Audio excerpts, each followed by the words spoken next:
Hello and welcome my dear students. It is the next video lesson of molecular basis of inheritance and आज के इस video में हम एक और इम्पॉर्टेंट टॉपिक को लेकर आए हैं which is human genome project. और इस टॉपिक के बाद इस चैप्टर में एक लास्ट टॉपिक रह जाता है दैट इज़ डीएनए फिंगरप्रिंटिंग। सो इस वीडियो में हम लोग ह्यूमन जीनोम प्रोजेक्ट को पढ़ने वाले हैं और उसके बाद डीएनए फिंगरप्रिंटिंग जो कि हमारा लास्ट टॉपिक होगा। देन ये कंप्लीट चैप्टर आपका फिनिश हो जाएगा मॉलिक्यूलर बेसिस ऑफ इनहेरिटेंस। तो ह्यूमन जीनोम प्रोजेक्ट के बारे में एक आउटलुक लेते हैं और जान लेते हैं कि ये क्या है और इसकी ज़रूरत क्यों पड़ी। और ये एक बायोलॉजी की फील्ड में एक बहुत बड़ा रिवॉल्यूशन था एक तरह से।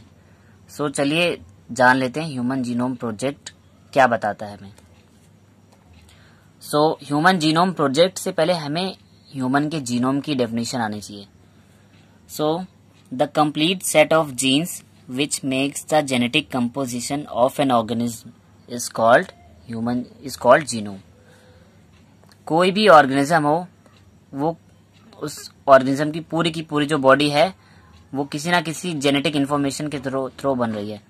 तो वो सारे के सारे सेट ऑफ जीन्स यानी कि वो सारे के सारे जीन्स जो उस ऑर्गेनिज्म को बनाने के लिए रिस्पॉन्सिबल हैं, यानी कि उन जीन्स का वो सेट जो उस ऑर्गेनिज्म की जेनेटिक इंफॉर्मेशन रखता है, उस कंप्लीट सेट ऑफ जीन्स को हम बोलेंगे जीनोम। यानी the complete set of jeans which makes the genetic composition of an organism. किसी ऑर्गेनिज्म की जेनेटिक कंपोजिशन को जितने भी जीन्स मिलकर बना रहे हैं वो सारे के सारे जीन्स कहलाएंगे जीनोम। और जैसे कि हमको पता है genetic makeup of all organism lies in the DNA sequence. कोई भी ऑर्गेनिज्म हो उसका जो भी जेनेटिक मेकअप होता है, यानी कि उसकी जो भी कंपोजिशन होती है वो जेनेटिक इन्फॉर्मेशन कहाँ पर होती है, उसके डीएनए की सीक्वेंसेस में होती है। क्योंकि सारे के सारे जो जीनोम है उस ऑर्गेनिज्म के डीएनए में ही स्टोर रहते हैं। अब ऐसा क्यों? क्योंकि हमें पता है हर पर्सन जो है अलग अलग होता है, हर पर्सन की कैरेक्टरिस्टिक अलग होते हैं, फिजिकल फीचर्स अलग होते हैं, उनकी मेंटल एबिलिटीज भी थोड़ी थोड़ी डिफर करती हैं। So we can say that if two individuals are differ, यानी कि अगर दो इंडिविजुअल अलग अलग हैं then their DNA sequence will also be different at some places. मान लिया ह्यूमन बीइंग है, दो ह्यूमन बीइंग है, यानी कि वो मैमल्स में आते हैं, बट उनमें कुछ फीचर्स तो सिमिलर होंगे, यानी कि दो हाथ दो पैर, ठीक है, ये सारे के सारे जो कुछ फिजिकल फीचर्स सिमिलर होंगे, बट साथ में कुछ चीजें उन एक दूसरे से डिफर भी होती हैं। तो अगर दो इंसान एक दूसरे से डिफर हैं, यानी कि उनका जो डीएनए है उसकी सीक्वेंस भी कहीं ना कहीं सम प्लेसेस पे डिफर होगी, यानी कि उनकी जो जेनेटिक मेकअप है, उनका जो जीनोम है वो भी अलग हो सकता है। So to determine the complete DNA sequence of human genome, A very ambitious project of human genome was launched in the year 1990। तो एक ह्यूमन बीइंग की कंप्लीट जीनोम की सीक्वेंस को स्टडी करने के लिए, यानी कि एक ह्यूमन की कंप्लीट जीनोम यानी कि उसके बॉडी फॉर्मेशन में जितने भी जीन इन्वॉल्व हैं उन सारे के सारे जीन की सीक्वेंस को डिटरमाइन करने के लिए एक लार्ज स्केल पर एक बड़ा सा प्रोजेक्ट स्टार्ट किया गया जिसे बोला गया ह्यूमन जीनोम प्रोजेक्ट। और ये प्रोजेक्ट स्टार्ट किया गया था 1990 में। अब ये प्रोजेक्ट बहुत कॉम्प्लेक्स है क्योंकि एक सिंगल ह्यूमन का जो एक सिंगल जीनोम है वो कितना बड़ा होता है मैं इस वीडियो में आपको डिस्कस कर दूंगा और आपको पता चल जाएगा कि ये बायोलॉजी की फील्ड में कितना बड़ा रिवॉल्यूशन था, कितनी बड़ी एक एम्बिशियस प्रोजेक्ट थी ये, जिसके थ्रू आज बायोलॉजी की जो फील्ड है वो बहुत डेवलप हो चुकी है। So first of all human genome project was called a mega project. इसे एक मेगा प्रोजेक्ट बोला गया, बहुत बड़ा प्रोजेक्ट बोला गया। क्यों बोला गया, इसके पीछे जो रोल है वो मैं आपको डिस्कस कर लेता हूँ। Human genome is about 3 × 10⁹ base pair long, यानी एक इंसान का जो जीनोम होता है वो 3 × 10⁹ बेस पेयर लंबा होता है, यानी कि उसके जीनोम में करीब 3 × 10⁹ बेस पेयर, यानी कि एडेनिन और ग्वानिन, थाइमिन और साइटोसिन के जो बेस पेयर हैं करीब इतने अमाउंट में प्रेजेंट होते हैं, यानी कि सोचिए कितने सारे बेस पेयर से मिलकर एक ह्यूमन जीनोम बन रहा है। And the cost of sequencing required is $3 पर बेस पेयर। अब एक ह्यूमन जीनोम के अंदर 3 × 10⁹ बेस पेयर, और जिस टाइम ये प्रोजेक्ट स्टार्ट हुआ था तब जो उस टाइम पे जो एस्टिमेटेड कॉस्ट थी वो एक सिंगल बेस पेयर की थी $3, यानी कि 3 अमेरिकी डॉलर में हम एक बेस पेयर को रिकॉग्नाइज कर सकते थे। यानी कि इतना खर्च करने पर हम एक किसी बेस पेयर को डिटरमाइन कर सकते थे। यानी कि एक बेस पेयर को डिटरमाइन करने का जो खर्च था वो करीब $3 के बराबर था। ये एक एस्टिमेटेड कॉस्ट है इन द बिगनिंग, यानी कि जब ये प्रोजेक्ट स्टार्ट हुआ था तब एक सिंगल बेस पेयर को डिटरमाइन करने की जो एस्टिमेटेड कॉस्ट रखी गई थी वो थी करीब $3, और एक सिंगल बेस पेयर की कॉस्ट इतनी है $3, तो सोचिए हमें तो पूरी की पूरी 3 × 10⁹ बेस पेयर की कॉस्ट को कवर अप करना है। So the estimate of the project would be about $9 billion.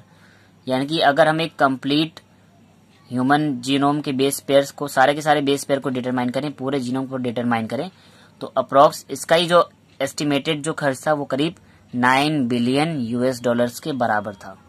तो that's why it is called a mega project. ये बहुत लार्ज स्केल का प्रोजेक्ट था। किसी ह्यूमन की पूरी जीनोम को स्टडी करना इतना इजी नहीं है, बहुत लंबी बेस पेयरिंग सीक्वेंस है। एक और डेटा है जो मैं आपके साथ शेयर कर रहा हूँ। If the obtain sequence were to be stored in the type form in the book, and if each page of the book contained 1000 letter and each book contained 1000 pages, then 3300 such books would be required to store the information of DNA sequence from a single human cell। समझ लीजिए कितनी बड़ी बात है। अगर इसी complete 3 × 10⁹ base pair की sequence को अगर हमें किसी बुक में प्रिंटेड फॉर्म में चाहिए, तो ये इतने बेस पेयर की जो सीक्वेंस है, इसकी जो इन्फॉर्मेशन है वो इतनी ज़्यादा बड़ी हो जाएगी कि अगर हम बुक लें और ऐसी बुक लें जहां पर हर एक पेज में हम 1000 लेटर्स को लिख सकें, तो और अगर हर एक पेज में अगर हम 1000 लेटर को लिखें और हर एक बुक में 1000 ऐसे ही पेजेस हों, मीन्स 1000 पेज की बुक हो और हर पेज में हम 1000 लेटर लिखें, तब भी करीब ऐसी 3300 बुक्स हमको चाहिए होंगी पूरे के पूरे जीनोम को एक जगह पर लिख कर स्टोर करने में। तो समझ लीजिए कंप्लीट जीनोम को स्टोर करने के लिए कितनी, अगर हम हार्ड कॉपीज क्रिएट करें, बुक्स क्रिएट करें, तो कितनी ज्यादा क्वांटिटी हमको चाहिए होगी बुक्स की। अगर इसी तरह से हम स्टोर करें तो सोचिए ये तो ये जो बात हो रही है किसकी बात हो रही है, to store the information of DNA sequence from a single human cell. यानी कि एक सिंगल ह्यूमन सेल में जो 46 क्रोमोसोम होते हैं, उन 47 क्रोमोसोम का जो टोटल जीनोम है उसको स्टोर करने के लिए हमको 1000 लेटर पर पेज वाली, 1000 पेजेस वाली 3300 बुक्स की रिक्वायरमेंट होगी। ये उस टाइम पे एक एस्टिमेट किया था। तो सोचिए कि अगर हम हर एक इंसान का जीनोम क्रिएट करेंगे तो कितना ज़्यादा कॉस्ट इफेक्टिव होगा ये, मतलब कितना ज़्यादा कॉस्टली होगा, और प्लस कितने ज़्यादा हार्ड कॉपीज लगेंगी इस डेटा को स्टोर करने में। तो इसीलिए ये एक बायोलॉजी की बहुत बड़ी ब्रांच थी, और इसी से बायोलॉजी की एक नई ब्रांच और डेवलप हुई, that is called bioinformatics. So human genome project give rise to new era in biology called bioinformatics. और ह्यूमन जीनोम प्रोजेक्ट की वजह से ही बायोलॉजी में एक नई फील्ड डेवलप हुई जिसको बोलते हैं bio informatics. Bio informatics biology की वो फील्ड जहां पर हम किसी भी पर्टिकुलर ह्यूमन हो चाहे एनिमल हो, उसकी कंप्लीट जेनेटिक सीक्वेंस की स्टडी कर सकते हैं, यानी कि पूरी की पूरी उसकी बायो इन्फॉर्मेशन को कंटेन कर सकते हैं।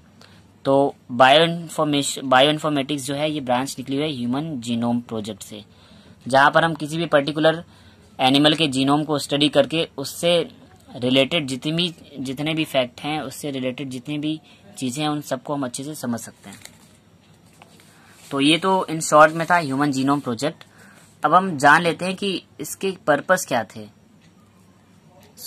जानते हैं goals of human genome project, यानी क्या गोल्स से इस ह्यूमन जीनोम प्रोजेक्ट को बनाने से क्या क्या पर्पस हम सॉल्व कर सकते थे। तो सबसे पहला तो पर्पस हमारा क्या था, identify all the genes in human DNA, यानी कि एक ह्यूमन के डीएनए में कितने जीन्स हैं, एक एक जीन को हम आइडेंटिफाई कर लें। मीन्स जैसे कि मैंने बताया 3 × 10⁻⁹ 9 बेस पेयर थे, इतना लंबा हमारा जीनोम था। तो हम इस जीनोम की एक एक जीन्स को आइडेंटिफाई कर सकते थे। Second, determine the sequence of 3 billion chemical base pair that makeup human DNA. ये जो 3 × 10 की पावर 9 बेस पेयर का जो डेटा है, इसे हम इन शॉर्ट में 3 बिलियन भी बोल सकते हैं। तो कंप्लीट बात की जाए तो इस पूरी की पूरी 3 × 10 की पावर 9 बेस पेयर या 3 बिलियन केमिकल बेस पेयर की पूरी सीक्वेंस जो कि ह्यूमन डीएनए को बना रही है, इस पूरी की पूरी सीक्वेंस को डिटरमाइन करना। अब जैसे कि मैंने बोला 3 बिलियन बेस पेयर हमारे पास हैं और एक बेस पेयर के लिए जो कॉस्ट आ रही थी वो आ रही थी $3।